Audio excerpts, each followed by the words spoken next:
Companheiros do Cristo, Paz e Caridade, na bela Santo Amaro da Purificação, é um prazer retornar a esta casa após alguns anos, não é, companheiro Edson? É um prazer enorme retornar, não apenas a esta casa, mas a Santo Amaro da Purificação. Trago um abraço carinhoso de Feira de Santana. E na noite de hoje, Edson solicitou-nos. Vai atrapalhar a cadeira? Não atrapalha não, tranquilo. Edson solicitou-nos esse tema: pegue a sua cruz e segue-me, que nós encontramos lá no Evangelho segundo o Espiritismo, no capítulo 24, nos itens 17 a 19, que eu conclamo-os a buscar a fonte, né? A ler esta mensagem do Evangelho, por mais que eu busque tentar clareá-la para vocês, mas nada substitui uma boa leitura, não é? Porque nos permite uma série de pensamentos e de reflexões acerca do tema, muitos dos quais eu não terei condições, talvez não tenha um alcance para atingir, mas certamente a gente lendo, não é? Na calma e na tranquilidade do lar, não é? Com tempo suficiente para refletir, certamente a gente consegue extrair muito mais. E a função do palestrante espírita, sobretudo, é essa, né? Estimular as pessoas a buscarem o conhecimento, né? No máximo a gente consegue dar um direcionamento, mas a nossa principal função é estimulá-los a buscar as obras espíritas e a conhecê-las adequadamente. O Evangelho é uma dessas obras pelas quais a gente precisa realmente buscar, né? Beber desta fonte, né? Nós que ainda temos muita sede desta água que é o Evangelho, beber desta fonte, para que certamente nós estejamos dessedentados. Pode passar, Edson. Então, segundo Lucas, Jesus afirmara, né? Rejubilai-vos quando os homens vos odiarem e perseguirem por minha causa, visto que sereis recompensados no céu. Essa atitude que nós, seres humanos, de um modo geral, temos de perseguir aquelas pessoas que pensam um pouco diferente de nós, precisa ser um pouco depurada em nós, né? Nós precisamos alcançar um estágio de evolução que não nos permita mais ter este tipo de atitude, né? De perseguir aquela pessoa ou aquelas pessoas que pensam diferente de nós, desrespeitando exatamente a liberdade de pensar. Quando Deus nos criou, talvez uma das atitudes mais sábias que Ele teve para com a criação dos seus seres inteligentes, da criação que somos nós, foi dotar-nos de livre-arbítrio para que a gente pudesse fazer as nossas próprias escolhas, né? E quando a gente vai de encontro ao pensamento de alguém, quando a gente vai de encontro à liberdade de escolha de alguém, a gente vai de encontro ao livre-arbítrio definido por Deus, né? A gente tenta cercear o direito que o outro tem de seguir um pensamento, seja ele qual for. Muitas vezes parece-nos até esdrúxulo, né? A forma como o outro pensa, às vezes até parece para nós, mas para nós, para o outro não, né? O outro vê coerência, percebe coerência, tanto é que segue este pensamento, que segue esta forma de conduzir-se. A nós outros cabe apenas respeitar a atitude do outro, até porque nós gostamos também de ser respeitados por nossas escolhas. E é exatamente isso que Jesus chama a atenção nesse momento. E um pouco mais do que isso, Ele tenta nos encorajar para que a gente não esmoreça ante, às vezes, o ódio e a perseguição que muitos exercem contra aqueles que seguiram o cristianismo. E isso não apenas nos dias atuais. Talvez nos dias atuais esteja até um pouco mais brando, né? no passado isso fora muito mais sério, isso fora muito mais grave. A gente vai fazer um passeio breve aí pela história e vai ver momentos onde cristãos foram muito perseguidos por seguirem Jesus. E ele tenta nos fortalecer dizendo que aqueles que nos odiarem e nos perseguirem, né, em função de seguirmos a sua causa, que isso nada adiantará, que isso não nos diminuirá em nada, ao contrário, que isso gerará para nós uma recompensa no céu, metaforicamente, como ele explicara para nós. Da mesma forma também a gente precisa compreender que não deve buscar este espaço, buscar não esmorecer ante os ensinamentos do Mestre, não esmorecer ante as perseguições que porventura nós venhamos a sofrer por sermos cristãos, baseados nesta futura recompensa que o Mestre se refere. Ele assim o falou para nos fortalecer, para que a gente percebesse que não passaríamos por estas perseguições em vão. Mas, evidentemente, não deveremos vencer essas perseguições e esse ódio pura e simplesmente porque isso nos trará uma recompensa no céu. A gente precisa fazer porque a gente sabe que é importante seguir os ensinamentos filosófico-morais do Mestre Jesus. Porque a gente sabe da importância destes ensinamentos para a nossa evolução, para o nosso crescimento espiritual. A gente precisa fazer exatamente por isso. A gente não deve fazer só e pura e simplesmente buscando a recompensa que ele nos oferece. E aí a gente vê que ao longo de toda a história, perseguições a cristãos sempre ocorreram. Perseguições a cristãos são tão antigas quanto o próprio cristianismo.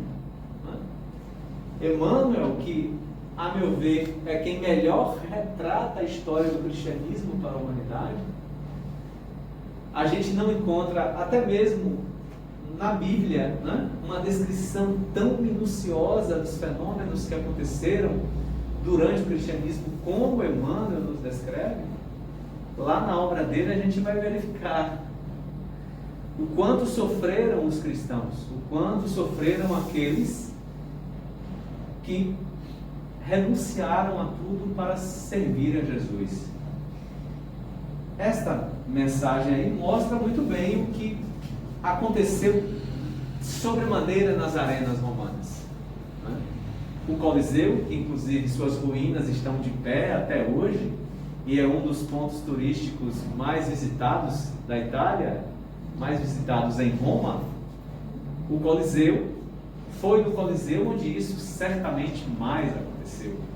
Mas o Coliseu não foi a única arena de sacrifício dos cristãos, que foram sacrificados das mais variadas maneiras. Ali a gente está vendo homens crucificados em estacas, né?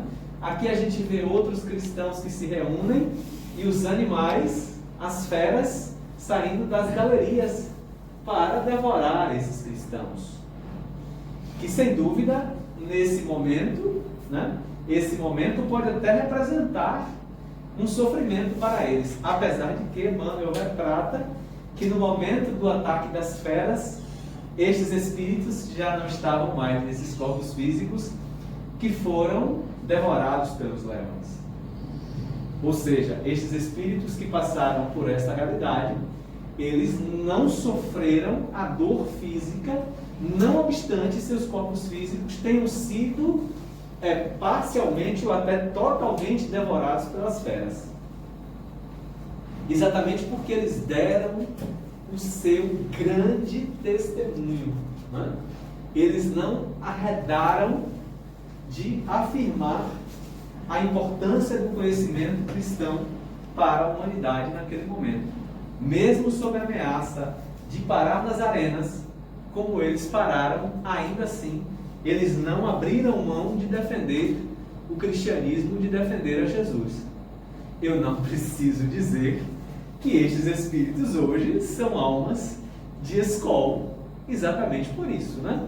Porque dedicaram a própria vida, doaram a própria vida material em busca do crescimento, da divulgação do cristianismo. Não negaram a Jesus em nenhum momento, né?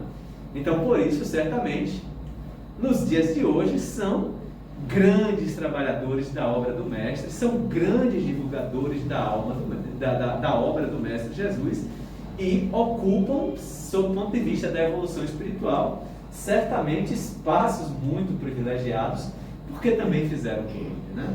Porque trabalharam pela obra de Jesus. Por favor, Edson, mais um. Aqui a gente vê que isso não aconteceu apenas lá em Roma, né?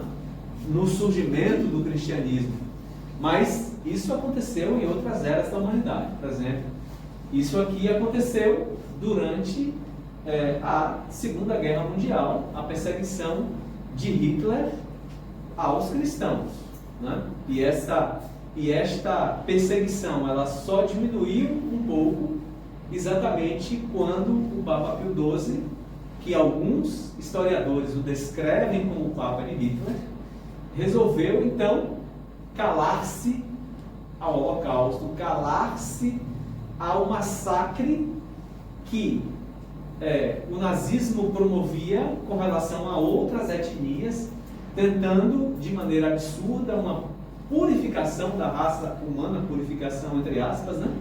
Considerando apenas, não é, que uma única raça, uma única cor de pele, porque na verdade raça humana é uma só, né? Nós não temos diferentes raças, nós temos diferentes cores de pele apenas. Nós somos uma única raça, a raça humana, né? Mas ele imaginava que um determinado segmento genético seria o único que deveria preponderar e teria superioridade em relação às demais aqui no planeta. Enquanto ele não teve a bênção do Papa Pio XII, ele continuou perseguindo os cristãos durante a Segunda Guerra Mundial. Os cristãos foram também perseguidos, né?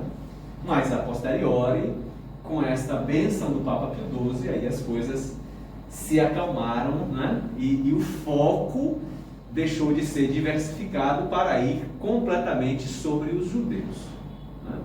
Foi quando então ele focou-se principalmente sobre os ciganos e sobre os judeus, na iniciativa do que ele chamou de purificação da raça ariana, como ele imaginava que deveria ser a raça ariana, uma única raça humana e superior, como ele decretava. Por isso o Holocausto, por isso mais de 6 milhões de vidas foram dizimadas, não é? Apenas com essa atitude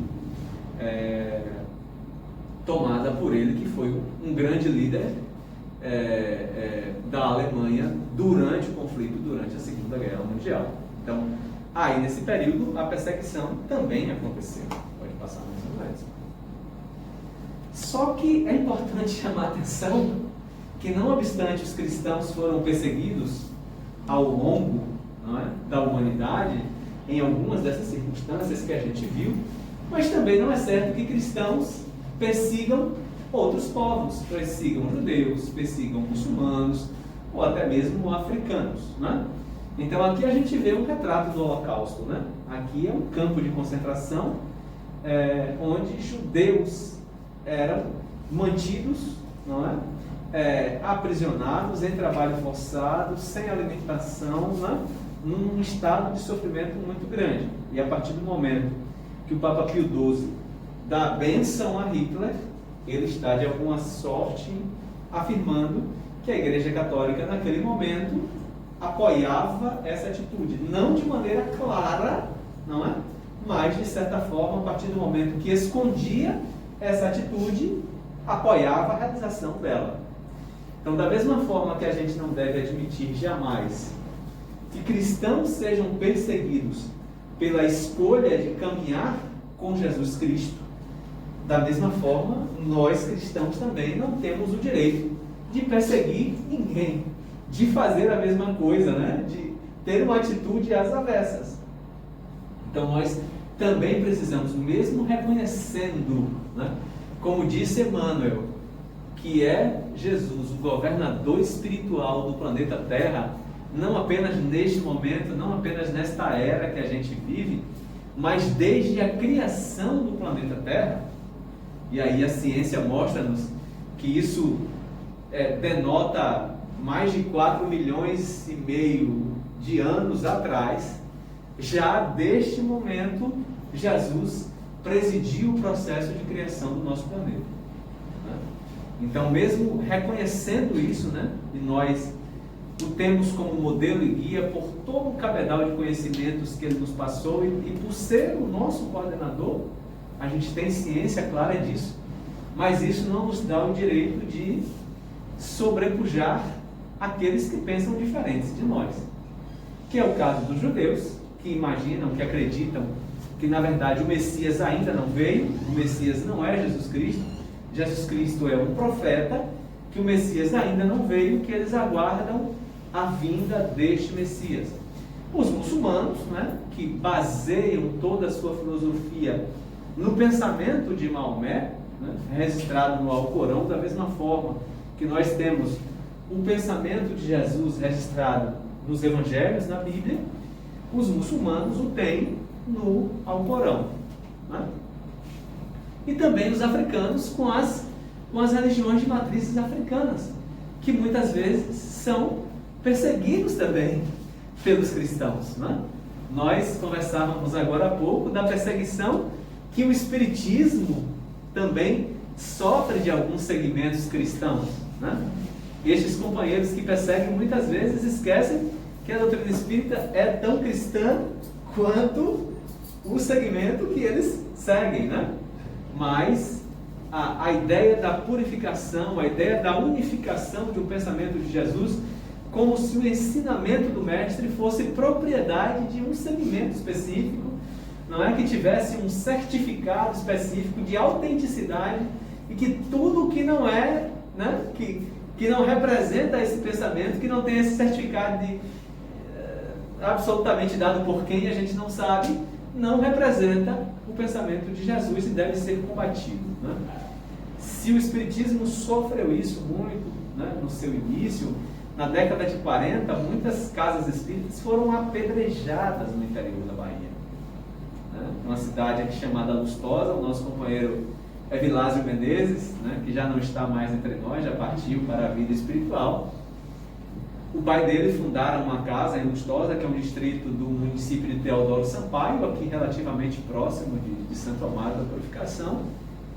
A casa espírita do pai dele, na década de 50 aproximadamente, foi apedrejada por companheiros evangélicos. Né? E as religiões de matrizes africanas sofrem isso também com muita frequência, inclusive nos dias atuais. Né? Não apenas na década de 40 e 50, mas sofrem isso nos dias atuais.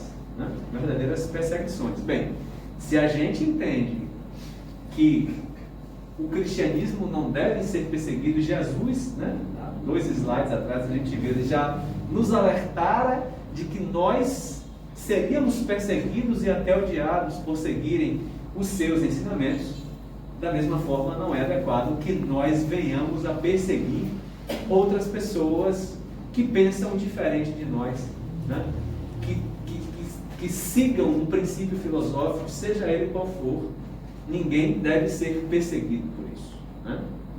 Então, esse ideário do mestre, ele exatamente se aplica em todos os sentidos. Então, a gente não pode jamais utilizar, né, da Bíblia, do ensinamento de Jesus, como uma arma. Né? Como uma arma a ponto de tentar dizimar, tentar acabar com segmentos ou pensamentos que pensem diferentes de nós, né? Que pensem diferentes do que o cristianismo nos ensina, que pensam diferentes daquilo que o Mestre Jesus nos ensinou. Então esta é uma postura que a gente, da mesma forma que a gente não acha adequada que seja realizada contra nós espíritas, a gente também não deve realizá-la contra ninguém. A gente tem que respeitar esse preceito básico, né? Que é um preceito fundamental da justiça divina, que é o livre-arbítrio. Né? Todos nós somos dotados de livre-arbítrio e por isso todos nós temos o direito das nossas escolhas. É evidente que nós somos responsabilizados por elas, né? Em todos os sentidos. Né? Se fazemos boas escolhas, maravilhoso, né? Essa responsabilização será perfeita, né? Para nós. Se fazemos más escolhas também, seremos responsabilizados por ela. Então, é o livre-arbítrio que nos dá a liberdade de fazer as nossas escolhas, mas que também nos chama a responsabilidade pelas escolhas feitas. Então, por isso que a gente tem que seguir isso com muita clareza. E para isso a gente precisa aí dessa tempestade de ideias, né? A gente precisa de muita tolerância, né? Onde fé e religião sejam respeitados, quaisquer que sejam as nossas escolhas, né? A gente tem que ter amor ao outro, ao nosso semelhante, respeitando as suas escolhas, né? Tendo muito respeito à crença alheia, né? Por mais que para nós pareça até estranho essa ou aquela crença, mas a gente tem que respeitar, porque todos nós temos liberdade para isso, né? Para fazer as nossas escolhas. E respeitar a identidade do outro, né? Porque muitas vezes a minha escolha religiosa tem muito a ver com a minha identidade como ser humano, né? E eu preciso respeitar isso, né? A identidade cultural, étnica de cada um. Muitas vezes a escolha pela religião perpassa muito por isso e a gente precisa respeitar isso, né? O importante de tudo é que a base é única, que é Deus, né? Todas essas religiões, todos esses segmentos filosófico-morais, eles levam-nos sempre para uma única origem, que é Deus, né? Nós escolhemos caminhos distintos para chegar até o Pai, mas todos esses caminhos levam até Deus. E aí a gente tem que, por isso, respeitar todas as escolhas que são feitas nesse direcionamento, né? Um mestre também, lá relatado no livro de Lucas, no capítulo 6, versículos 22 e 23, afirmara: considerai-vos ditosos quando haja homens que, pela sua má vontade para convosco, vos deem ocasião de provar a sinceridade da vossa fé, porquanto o mal que vos façam redundará em proveito vosso. Lamentai-lhes a cegueira, porém não os maldigais.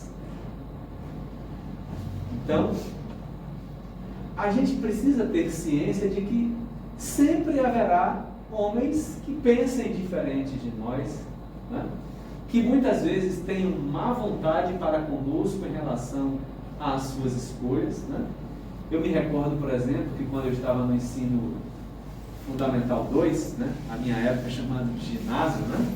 Da 5ª a 8ª séries, né? Hoje chamado de Fundamental 2, né? Do 6º ao 9º ano, se eu não estou equivocado, né? E se tiver algum professor aí me corrija. Mas eu tinha uma professora de religião, que ela era católica, apostólica, romana, fervorosa, que eu não podia dizer que eu era espírita. Eu tinha certeza absoluta que se eu dissesse que eu era espírita, eu ia sofrer represálias muito sérias, né?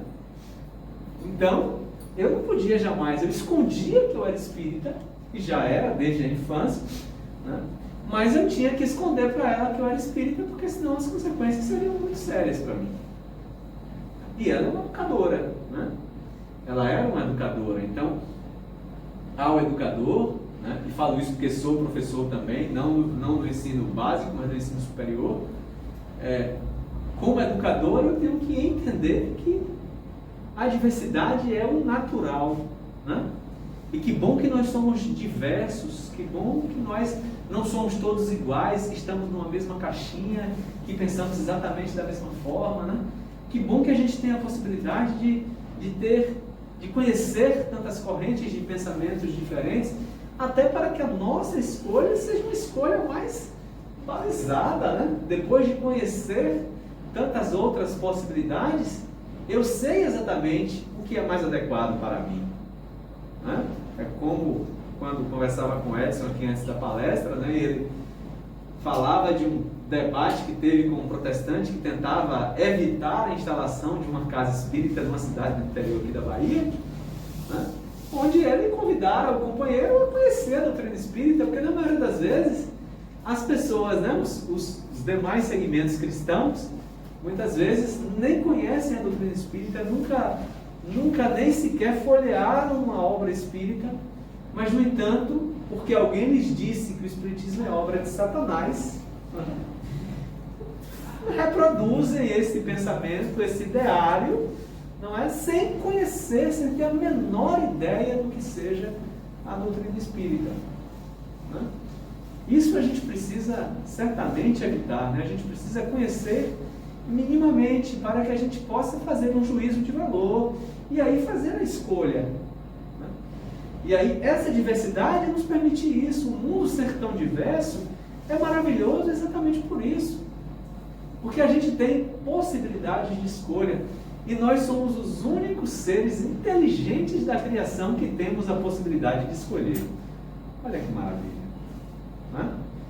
Todos os outros seres inteligentes da criação, é bem verdade, né, que a ciência tem mostrado nas últimas décadas que alguns animais chegam a ter não exatamente a capacidade de escolha, mas algo muito próximo disso, né? Que eles têm algum nível rudimentar de discernimento, capaz de escolher o que é melhor e o que é pior para eles. Claro que não muito longe do nível que a gente tem, mas tem alguma capacidade de discernimento. Nós temos total capacidade de discernimento, né?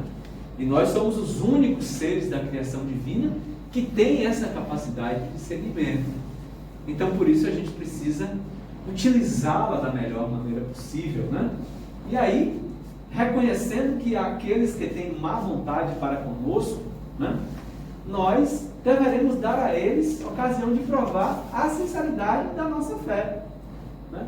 Ou seja, eu não posso, ante a má vontade do outro, para com a minha forma de pensar, a minha forma de ver a vida, a minha filosofia moral ou cristã, né, uma vez percebendo claramente a má vontade do outro, eu não posso recuar diante disso, né?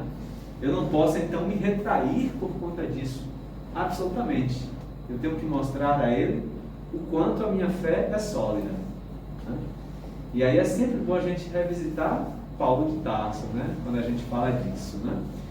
Porque se alguém enfrentou desafios para permanecer cristão, para permanecer firme no seu ideal, naquilo que acreditava ser a verdade, essa pessoa foi Paulo de Tarso, né?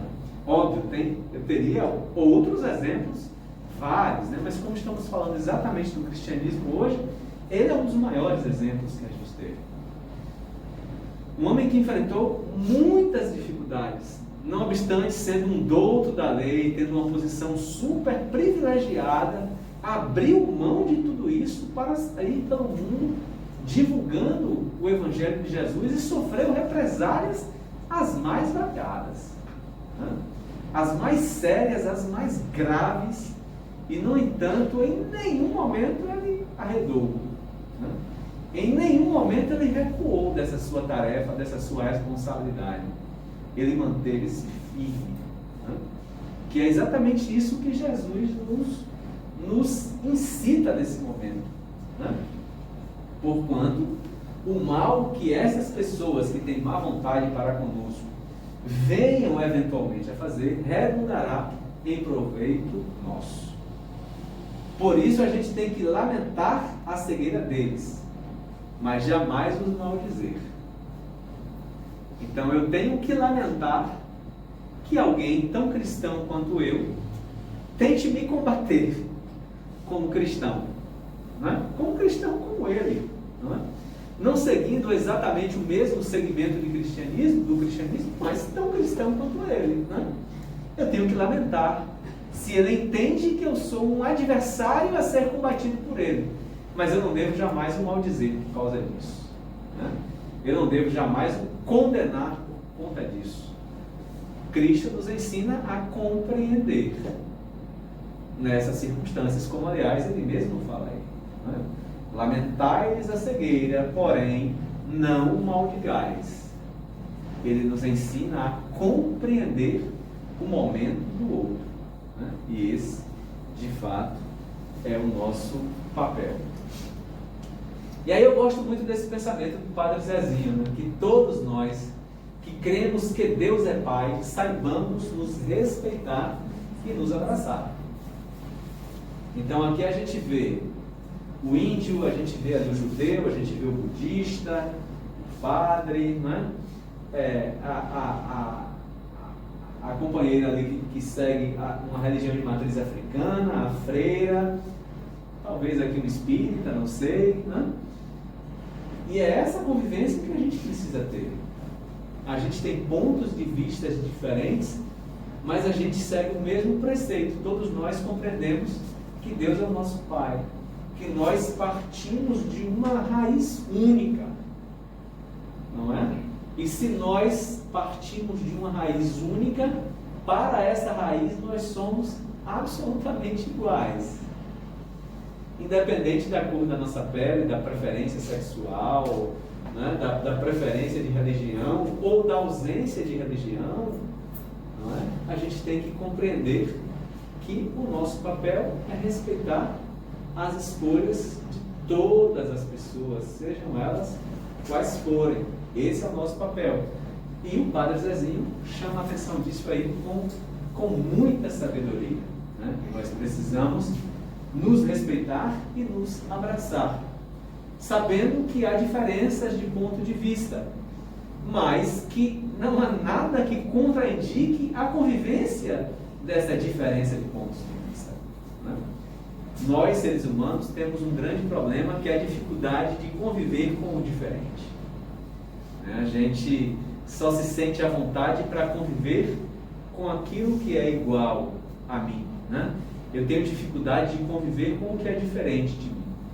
E a gente precisa compreender que nós deveremos compreender, viver com o diferente de mim, porque inclusive é a grande chance de aprendizado que nós temos, é convivendo com o diferente. E sob o ponto de vista moral, a gente então, nós espíritas sabemos, né, o quanto aprendemos quando vivemos com o diferente de nós, né? Quando temos a possibilidade de experienciar na vida material com aquele que é diferente de nós. Por mais que muitas vezes isso pareça um desafio grande, muitas vezes é um desafio grande. Mas quanto maior o desafio, maior o aprendizado, é ou não é? Se eu vivo com alguém igual a mim, não é? Se eu convivo no dia a dia com alguém absolutamente igual a mim, se a minha esposa, por exemplo, fosse idêntica a mim, gostasse das mesmas coisas, né? Das mesmas comidas, né? Dos mesmos lugares para viajar, íamos crescer como? Não é? Como é que iríamos crescer? Aí às vezes, evidentemente, tem uns choquezinhos aqui e acolá, né? Mas esses choques ajudam a crescer. Porque nesses choques, um aprende a respeitar o limite do outro, aprende a ouvir o outro, né? Aprende a respeitar a liberdade de escolha do outro, e aí a gente aprende a ser tolerante. Que esse é o nosso grande papel, sermos tolerantes. Nós vivemos nas últimas décadas uma sociedade muito intolerante, sobre o meu modesto ponto de vista. E com o surgimento das redes sociais, né, para cá, é que esses níveis de intolerância têm aumentado assim absurdamente. Semana passada eu estava vendo num grupo do condomínio que eu moro, uma pessoa colocou uma foto de um ator famoso e aí descreveu, não é, inicialmente que alguém havia invadido a casa dele e ele tinha reagido e tinha recebido um tiro e tinha falecido. E embaixo no texto a pessoa coloca que aquilo na verdade foi só a descrição de um filme que ele fez, mostrando a importância da gente não ler só o iniciozinho da mensagem e acreditar que a gente entendeu tudo sobre aquela mensagem, que a gente tem que ler toda para que a gente saiba o que... Rapaz, uma vizinha partiu de lá, que idiotice, que coisa absurda, o condomínio não é espaço, o grupo do condomínio não é espaço para fazer isso, só falemos as coisas como assim, com uma reação completamente desproporcional, né? Infelizmente as redes sociais elas têm permitido muito isso, né? Nos dias atuais. Talvez é a falta do contato direto, talvez, né, que faça com que as pessoas se sintam à vontade para às vezes terem reações muito desproporcionais, né? E isso só tem mostrado que nós estamos caminhando muito na direção da intolerância, sobre todos os pontos de vista, né? E a intolerância é muito prejudicial para nós, porque atrapalha muito a convivência, porque prejudica a convivência com o diferente. Exatamente isso que eu estava falando. No momento que eu sou intolerante, eu estou abrindo mão, eu estou rechaçando, mais do que abrindo mão de conviver com alguém diferente que eu estou rechaçando aquilo que é diferente de mim, né? E isso é muito ruim para a gente. E nós espíritas sabemos o quanto isso é ruim, porque nós sabemos que nós somos diferentes por natureza, né? Que não existe um espírito igual a outro, né? Quantos sextilhões, não saberíamos nem delimitar quantos espíritos, né, já foram criados pelo Pai, e ninguém é igual a ninguém. Isso não é ruim, isso é maravilhoso, né? Isso quer dizer que nós temos a aprender com a experiência de cada uma das pessoas que estão ao nosso redor. E a doutrina espírita nos ensina isso, nos ensina a possibilidade de reconhecer isso, de conviver com isso, e o que é mais importante, de aprender com isso, né? Daí a necessidade da tolerância, né? De tolerarmos um pouco mais o outro, né? Portanto, defenda a sua religião, mas não ataque as outras, né? É óbvio que nós como espíritas vamos defender sempre a doutrina espírita em todos os espaços que nós tivermos, né? Apesar de que eu não pude defender na minha escola, como eu falei aqui anteriormente, né? Mas a gente tem que defender a doutrina espírita onde a gente estiver, né? A gente milita nela, a gente estuda ela, né? A gente entende que ela é a referência ético-moral que nós precisamos para viver nesse mundo. Mas isso não quer dizer que para defendê-la eu preciso atacar um outro segmento religioso, filosófico, moral, absolutamente. A doutrina espírita pode conviver com todos os segmentos, né?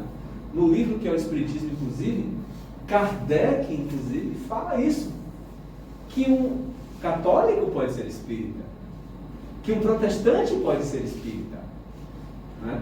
Porque como o espiritismo não se encaixa naquele conceito clássico de religião, não é, que tem associação com dogmas, não é, com rituais, e a gente sabe que a doutrina espírita é completamente destituída de dogmas, de ritos, não é? Sob esse ponto de vista, a doutrina espírita não é uma religião como a gente concebe as religiões, porque todas elas, à exceção do espiritismo, têm dogmas, têm rituais. E isso eu não estou falando que ter ritual ou ter dogma é ruim, absolutamente, não é isso que eu estou dizendo.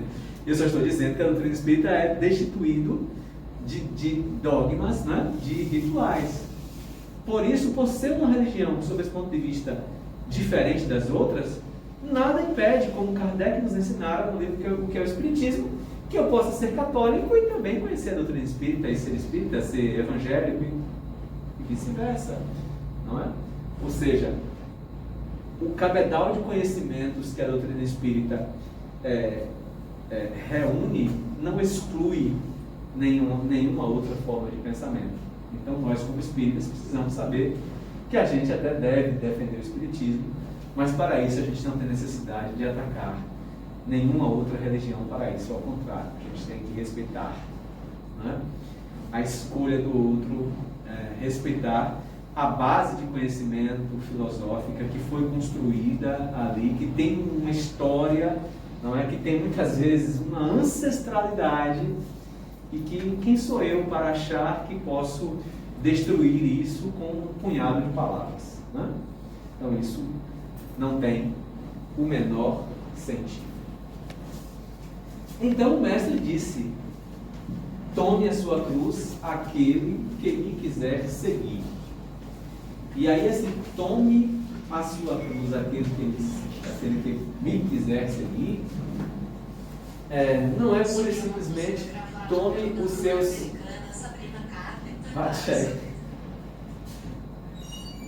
Astri. Então, não é pura e simplesmente, eu vou tomar os meus problemas e seguir Jesus, porque no adágio popular, essa expressão carregar a sua cruz tem muito a ver com carregar os seus problemas, né? Carregar as suas dificuldades, né? Carregar as suas dores. Não é isso que Jesus diz aí, né? Esse conceito até cabe nisso, né? Até cabe nisso. Mas não foi isso que o Mestre Jesus quis dizer, né? Quando ele disse: tome a sua cruz aquele que ele quiser seguir. Assuma-se como ser que você é, não é? Tome aquilo que você é, reúna o seu cabedal de conhecimentos, reúna a sua essência e siga-me com a sua essência. É óbvio que nessa sua essência tem tudo isso que a gente falou. Tem os problemas, tem as dificuldades, tem as angústias, mas também tem as alegrias, não é? Tem a evolução espiritual, tem o cabedal de conhecimentos que a gente já conseguiu reunir ao longo de todo esse tempo. Então o que Jesus quis dizer com essa frase é: se de fato você compreende que deve me seguir, vem por inteiro. Não é? Vem por inteiro. Sede inteiro e segue-me de maneira inteira. Não me segue pela metade, não é? Não me segue circunstancialmente, não é? Não me segue quando for conveniente. Não, ele te quer por inteiro, ele nos quer por inteiro. Então é exatamente por isso que ele disse: toma a tua cruz, aquele que me quiser seguir, vem e segue-me, né? Pode passar a próxima, por favor. Ou seja, negue-se a si mesmo, tome a sua cruz e siga-me. E o negue-se a si mesmo aí você sabe que você tem pendores para o mundo material. Todos nós temos, não é? Todos nós temos os nossos pendores à vida espiritual, até porque temos milênios e milênios, né, vivendo sobre a crosta, se não do planeta Terra, mas de outros planetas, vivendo experiências materiais, e tantas experiências materiais vividas muito mais para as necessidades do corpo físico do que do espírito, fazem com que a gente valorize muito ainda as nossas tendências, as nossas inclinações à vida material. No estágio evolutivo em que nós nos encontramos, isso é natural. A gente precisa hoje, já estamos num estágio de despertamento da consciência que nos permite perceber que o caminho não é exatamente esse, né? Como dissera Juvanir Borges de Souza para um artigo da revista O Reformador, nós estamos no mundo, mas nós não somos do mundo. Então a gente precisa ter essa consciência. Nós somos espíritos vivendo uma experiência material, não o inverso. Nós não somos seres materiais que têm um espírito. Não é assim. Nós somos seres espirituais vivendo uma realidade material. Que a gente sabe que enquanto aqui estamos, nós precisamos vivenciar as necessidades da matéria. Isso é absolutamente essencial. Senão a gente não consegue se sustentar na encarnação, né? A gente não consegue, se a gente não cuidar do corpo devidamente, se a gente não se alimentar devidamente, mas também se a gente não tiver lazer, se a gente não tiver higiene mental, né? Se a gente não tiver todos esses elementos, a gente não consegue viver bem, é evidente. E a tendência vai ser a gente abreviar a nossa encarnação. Mas a gente não deve se entregar completamente às necessidades materiais, esquecendo completamente do espírito. Essa é a grande questão. Então, se a gente age assim, É por isso que Jesus disse que neguem-se a si mesmo nesse aspecto, né? Porque a experiência que ele propõe para a gente é uma experiência espiritual, essencialmente espiritual. E se eu estou completamente imerso na matéria ainda, se eu acredito que a matéria é o caminho e depois da matéria não existe muita coisa para além, eu preciso negar a mim mesmo, realmente, né? Eu preciso entender que é diferente, que o caminho, a trajetória é diferente. Para seguir Jesus, a trajetória é diferente, eu preciso seguir diferente. Então, nesse sentido, né, negue-se a si mesmo para seguir em frente. E essa gravura aqui, ela faz parte de uma história que vocês encontram com muita facilidade. Muitos de vocês já devem ter visto ela. Essa história conta, essa gravura conta a história de um cidadão que certa vez sonhara que um dia ele estava diante de Jesus, várias pessoas estavam diante de Jesus, e Jesus virou para essas pessoas e disse: olha, escolhe a tua cruz e segue em frente. E aí as pessoas escolheram suas cruzes, uns escolheram uma cruz pequenininha, outros escolheram uma cruz intermediária, e para eles sobrou uma cruz enorme. E Jesus disse: segue em frente que você vai encontrar o teu caminho. E aí as pessoas foram puxando as suas cruzes. E ele via que quem carregava uma cruz pequenininha passava correndo na frente dele e ele se matando lá, carregando a cruz enorme. Isso não é possível. Desse jeito eu não vou chegar. Eu tenho que dar um jeito nisso aqui, porque eu não vou chegar. E aí ele anoiteceu, pararam para repousar, para na manhã seguinte, logo cedo, saírem. Ele disse: já sei o que eu vou fazer, já encontrei a solução do meu problema. Durante a madrugada eu vou lá e troco a minha cruz por uma cruz menorzinha. E aí eu me mando na frente e quem pegar essa cruz enorme vai ficar para trás. E assim ele fez. Acordou antes de todo mundo, foi lá e pegou uma cruz pequenininha e abandonou a dele lá. E aí, quando começou a caminhada de novo, ele partiu na frente, felicíssimo da vida pela troca que fez. Só que chegou em um dado momento, tinha um riacho. E as pessoas precisavam colocar a sua cruz de uma extremidade do riacho à outra para poder passar por cima e seguir em frente. Quando ele foi colocar a cruz dele, quem disse que cabia? Não cabia. As outras pessoas estavam carregando cruzes maiores, colocaram suas cruzes lá e passaram por sobre a cruz, pegaram do outro lado e seguiram andando. E ele permaneceu do lado de cá, porque a cruz dele não era suficiente. Se ele botasse, caía lá embaixo. Cada um na sua, né? Não tem jeito, né? E a doutrina espírita veio mostrar isso pra gente ainda com mais força. Não adianta. Eu não posso, não é? Nesse aspecto, carregar a cruz do outro. Eu não posso ser o outro. Eu não posso fazer pelo outro, né? Fazer, que eu estou dizendo, no sentido de tentar carregar a sua história por ele. Eu não posso. Eu posso ajudá-lo a ele carregar. Posso ajudar com apoio, com palavras, com abraços, não é? Com apoio constante. Mas fazer o que cabe a ele, eu não posso. Não adianta. Eu posso ser o super-homem. Eu não vou conseguir fazer. Cada um tem a sua trajetória traçada, que a doutrina espírita nos ensina, né? Lá no planejamento encarnatório, antes de retornarmos do planeta Terra, nós escolhemos as nossas trajetórias e cada um escolheu a sua, e a gente tem que seguir a nossa. Eu não posso abandonar a minha para seguir a do outro. Não vai dar certo. Vai acontecer exatamente o que aconteceu com esse rapaz, né? Então, por isso, carrega a tua cruz e segue-me, tem esse preceito.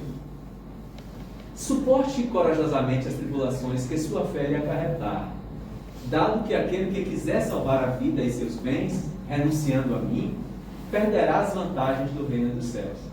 Enquanto os que tudo houverem perdido neste mundo, mesmo a vida, para que a verdade triunfe, receberão, na vida futura, o prêmio da coragem, da perseverança e da abnegação de que deram prova. Não é isso, gente. Acho que isso resume tudo o que este ensinamento nos traz, né?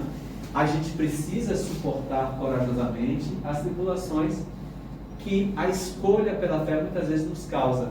o que os verdadeiros cristãos fizeram lá no início, não é? Aqueles que a gravura demonstrou que foram devorados pelos leões, não é? No Coliseu Romano e nas arenas de Roma, não é? Isso muito aconteceu. E muitos deles poderiam ter se desviado disso, né? Poderiam ter fugido, corrido, né? Renegado Jesus, né? Como aliás acontecera com Pedro, inclusive, né? Jesus avisou a ele, né? Até o amanhecer, Pedro, tu me renegarás 3 vezes. E foi exatamente o que aconteceu. Aqueles outros, não. Né? Foi preciso dar a vida, eles deram. Né? Se o sacrifício foi esse, eles fizeram por isso. Eles deram a vida por isso. Né? Mas não renunciaram. Né? Porque eles entenderam que era para eles a vida espiritual o centro, o cerne de tudo. Eles compreenderam que a vida material é transitória, que os benefícios da vida material completamente transitórios. Eles entenderam isso, gente. A mesma coisa Francisco de Assis entendeu isso. Tem um filme, 30 anos atrás, Francesco, que retrata a vida de Francisco de Assis de uma forma incrível. Era de família rica, tinha de tudo. Poderia desfrutar de uma vida maravilhosa lá no século XII, onde ele viveu, na Itália, e resolveu abrir mão, abdicar de tudo, absolutamente de tudo, para servir o Mestre Jesus. Então, almas assim que entendem o segredo da vida, né? Que entendem que, na verdade, eu preciso viver a experiência material, mas eu não sou matéria, eu sou espírito, e eu preciso dedicar minha vida espiritual. É exatamente isso que Jesus falou.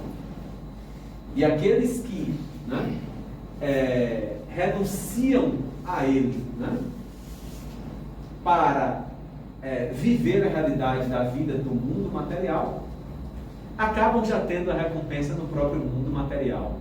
Só que a vida material é transitória, né? Nós somos eternos do ponto de vista do espírito, da matéria, nós temos limites, não é? Nós pereceremos. E aí, eu tenho a recompensa, mas aí quando o corpo perece, que recompensa fica? Nenhuma, não é?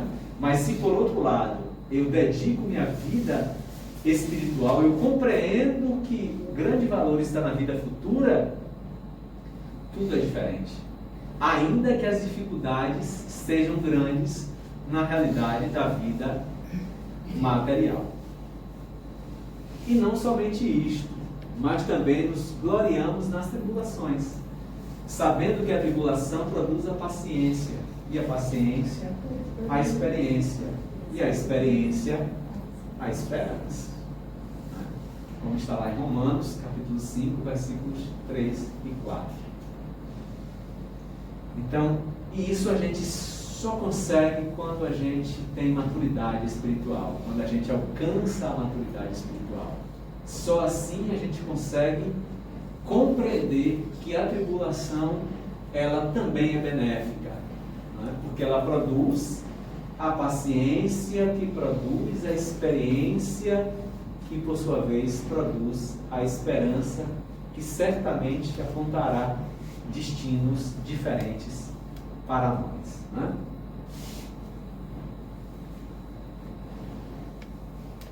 E aí, como disse o mestre, mas aos que sacrificam os bens celestes aos gozos terrestres, Deus dirá: já recebestes a vossa recompensa, né? Então, a gente já discutiu isso, eu não vou nem retomar, mas é uma escolha que a gente faz. Como tudo na vida, a gente escolhe, né? Então, eu tenho uma escolha. Se eu escolho a vida material, eu tenho a recompensa na vida material. Cessar a vida material, cessam-se as recompensas. Se eu escolho a vida espiritual, aí a tendência é que essa minha escolha me promoverá uma recompensa mais perene, porque será a recompensa da melhoria na vida espiritual. Então, como disse o Richard Baxter, o céu pagará qualquer prejuízo que possamos sofrer para ganhá-lo, mas nada pode pagar o prejuízo de perdê-lo. Né? Então, todas as dificuldades, todas as intempéries que a gente viver na vida material, elas podem ser recompensadas se a gente escolheu o crescimento espiritual, porque a vida material é transitória. Mas se eu faço a escolha às avessas, lamentavelmente, vai dar mais trabalho para recuperar. Né? E aí, com efeito, de que serviria um homem ganhar o mundo todo e perder-se a si mesmo? Como Jesus inquire, relatado por João, no capítulo 12, versículos 25 e 26. De que serviria um homem ganhar o mundo todo e perder-se a si mesmo? De que adiantaria? Adiantaria de alguma coisa se quando eu perder o corpo material, por mais que eu ganhe o mundo inteiro, mas vai chegar o momento onde eu perderei o meu corpo material, né? De que adianta ganhar tudo isso e perder-se a si mesmo, não é? A gente precisa refletir muito sobre isso, pelas escolhas que muitas vezes nós fazemos. E aí, para finalizar, companheiros,